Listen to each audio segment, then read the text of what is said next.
নমস্কার বন্ধুরা, আমার সাথে রান্নাঘরের আমি সীমা। আমি আজকে বানাবো কাবাব। তো কাবাব বানানোর জন্য আমি 3টে লেগ পিস নিয়েছি।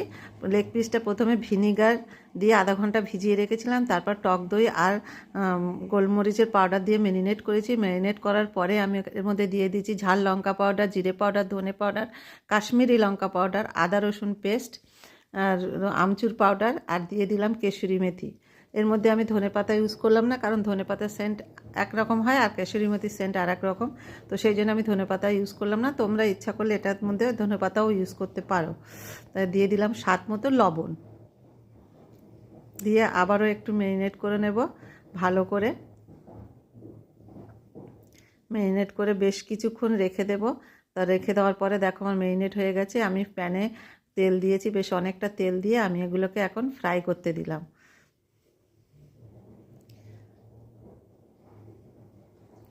মশলাগুলো যেগুলো এক্সেস হয়েছে সেগুলো আমি যেখানে যেখানে বাকি আছে, একটু ফাঁকা ফাঁকা লাগছে, সেখানে সেখানে আমি মশলাগুলো লাগিয়ে দিলাম ভালো করে।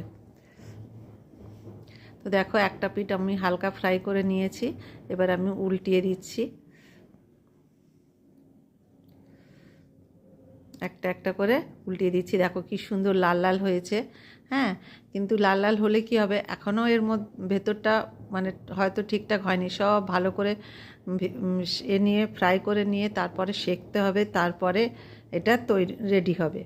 তো দেখো আমি ভালো করে সবগুলো ভেজে নিলাম, নিয়ে এবার আমি এটাকে নামিয়ে নেব। নিয়ে আমি জালিতে দিয়ে সেঁকতে শুরু করেছি। সব কটা জালিতে দিয়ে দিয়েছি, দিয়ে আমি গ্যাসে সেঁকছি।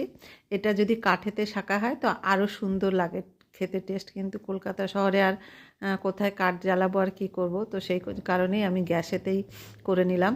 কারণ কাবাব মানে একটু পোড়া পোড়া থাকবে, একটু পোড়া পোড়া গন্ধ, সেটা খেতে খুব বেশি ভালো লাগে। আর আমি বাড়িতে যেহেতু বানাচ্ছি সেহেতু খুব বেশি তেল ফেল আমি ইউজ করিনি। হ্যাঁ, কিন্তু বিশ্বাস করো খেতে খুব সুন্দর হয়েছিল। আমরা বিরিয়ানির সাথে খেয়েছিলাম, আমি বিরিয়ানিও বানিয়েছিলাম, সেটা রেসিপি আমি পরে দিয়ে দেবো। হ্যাঁ, তো খেতে খুব ভালো লেগেছিল। দেখো হয়ে গেছে আমার কাবাব একদম রেডি, এবং ভিতরটা ভীষণ সুন্দরভাবে সিদ্ধ হয়েছে। আমরা সম্পূর্ণটা খেতে পেরেছি। অন্য সময় দেখা যায় না, বাজার থেকে আনলে ভিতরে একটু ব্লাড ব্লাড লাল লাল দেখা যায়, কিন্তু সত্যি বলছি বাড়িতে বানিয়েছি, সেসব কিছুর সমস্যা ছিল না, এবং খুব শান্তি করে আমরা খেয়েছি। আমি যেভাবে বানালাম এইভাবে ঘরোয়াভাবে একবার বানিয়ে দেখো, খুব ভালো লাগবে খেতে।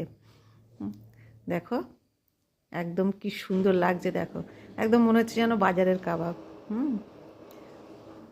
তো আমার এই কাবাব তৈরি তোমাদের কেমন লাগলো বন্ধুরা, তোমরা সবাই জানিও।